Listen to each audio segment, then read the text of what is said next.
The details of this case are almost too horrifying to believe, and yet every part of it is true. What happened to Emily Jean Schwarz was not only a brutal crime, but also a tragic reminder of how domestic violence can fester behind closed doors, hidden from view until it explodes in the most devastating way.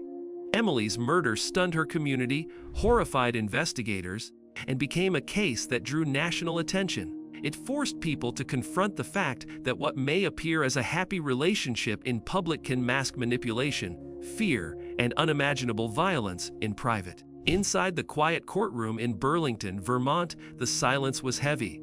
Every eye turned toward the man in the witness box, Joseph Fazzaro. He leaned forward toward the microphone, his voice low and shaky. "I have one flash of memory," he muttered. "The fight, the explosions, and the hours after, but nothing more."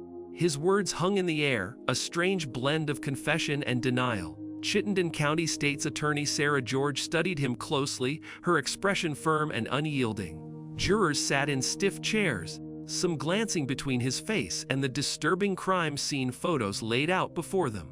Across the aisle, Emily's mother Adrienne sat in silence, her back straight, her jaw tight. She held on to her strength the way drowning people cling to driftwood. How could something that began as a happy anniversary trip have turned into a night of horror?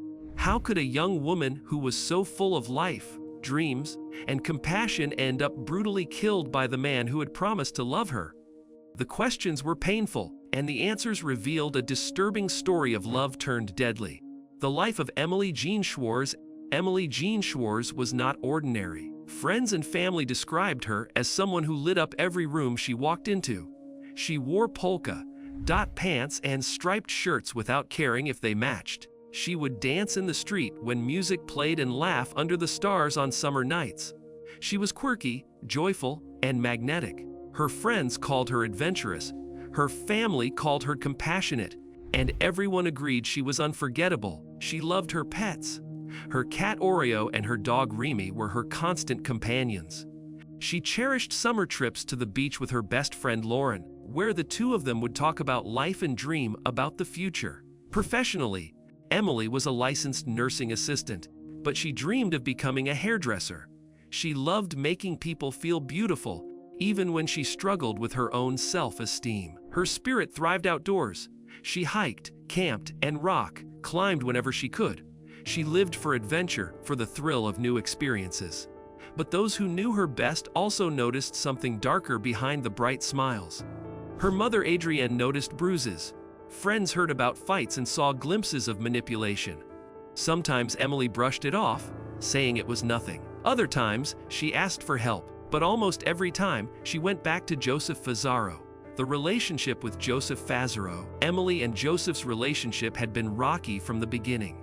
Joseph was older, quieter, and often controlling. Emily confided to friends that arguments could escalate into shouting matches, sometimes even into physical altercations. Adrienne once said that she had a terrible feeling about Joseph long before Emily's death.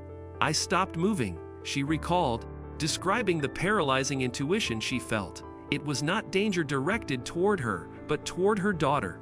She knew something was wrong. Emily tried to break away. She even filed for divorce at one point, but withdrew it after pressure and promises from Joseph. He told her he would change, that he loved her. Emily wanted to believe him, but deep inside, she knew the danger never really went away. That October in 2021, the couple decided to take a trip to Vermont to celebrate their first wedding anniversary. For most couples, it would have been a joyful getaway. For Emily, it would become the last days of her life. The murder prosecutors pieced together what happened in chilling detail. That night in the camper van parked on Meadowbrook Lane, Emily told Joseph that she was leaving him. She was done. For Joseph, those words were unbearable. He turned off his phone just after midnight. Instead of walking away, he walked to the closet. He pulled out his Glock pistol, attached a silencer, and made a decision that would forever alter lives. He returned to the bed where Emily lay. He put a pillow over her head, aimed the gun, and fired 2 shots. The bullets pierced her through the pillow, muffling the sound but not the violence. Emily's vibrant life ended in an instant. Joseph then covered her head with a trash bag and dragged her body to the small bathroom in the camper. And then, in a detail that left jurors horrified, he stayed in the van that night, sleeping just a few feet away from her lifeless body. The next morning, he behaved as though nothing had happened. He went out for coffee with his sister. He ate lunch. Later, he drove to St. Albans, where he bought bleach from Hannaford. Returning to the camper, he used a serrated saw and several knives to dismember Emily's body. His goal was simple: make her easier to transport and discard. The brutality of the act left investigators shaken. The cover-up for days, Joseph pretended Emily was missing. He went to her parents' house and told Adrian and David that Emily had stormed out after a fight. He claimed she said she was taking an Uber home. He even handed over her driver's license, feigning nervousness, trying to appear cooperative. But Adrian did not believe him. Neither did David. They had seen too many warning signs before. That same night, they filed a missing persons report. The FIAD began to unravel quickly. Joseph confided in a friend, Spencer Lemons, during a car ride.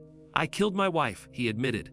Spencer, horrified, immediately stopped the car, ordered Joseph out, and called 911. It was that call that finally broke the case wide open. When police searched the camper van, they found the nightmare waiting for them. Emily's body was dismembered and wrapped in trash bags, hidden in the bathroom.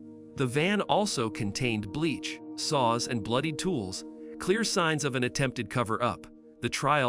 When the trial began, prosecutors wasted no time. Sarah George, the state's attorney, confronted Joseph with his lies and actions. "You told police you went to get breakfast the morning after Emily died," she said, "but you didn't go to the police right away. You moved the van with her body still inside. Does that sound like self-defense to you?" Joseph kept his eyes down. "I wasn't thinking straight," he muttered, but the evidence painted a very different story. In court, Joseph attempted to claim self-defense. He said Emily had struck him, that she had kicked and punched him, and that he thought she was going to kill him. He insisted he grabbed the gun out of fear, but his story crumbled under scrutiny. The forensics told the truth: the gun, the silencer, the pillow, the precision of the shots. This was not a chaotic fight. It was an execution. Prosecutors revealed how calculated Joseph's actions were. After killing Emily, he slept in the same space as her body.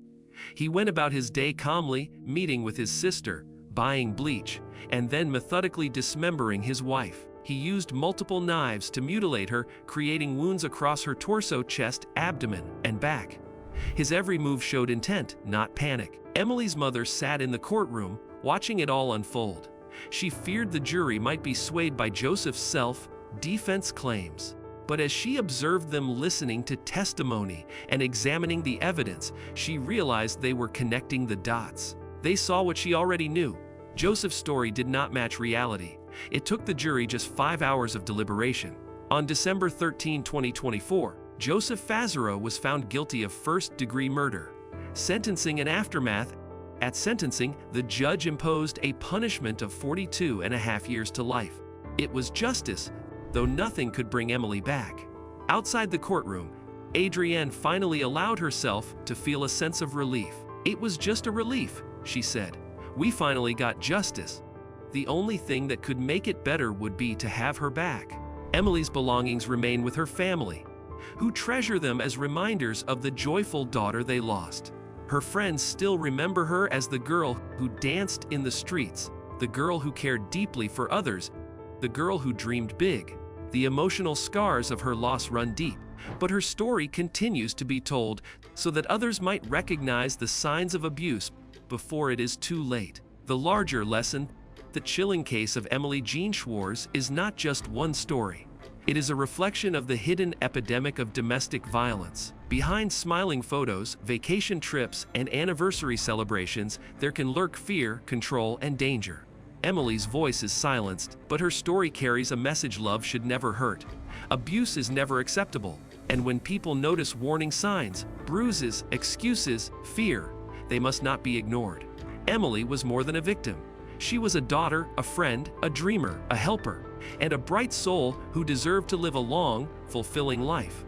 Her name will forever stand as a reminder that the truth, no matter how dark, always finds its way into the light. Thank you for watching this heartbreaking true crime documentary. Some stories are so disturbing they leave even seasoned investigators shaken. Emily's case is one of them. Her story reminds us to stay aware, to speak up for those who cannot, and to never overlook the silent suffering of victims trapped in abusive relationships. Please like this video, share your thoughts in the comments, and subscribe for more true crime stories. Stay aware, stay safe, and always listen to the warning signs.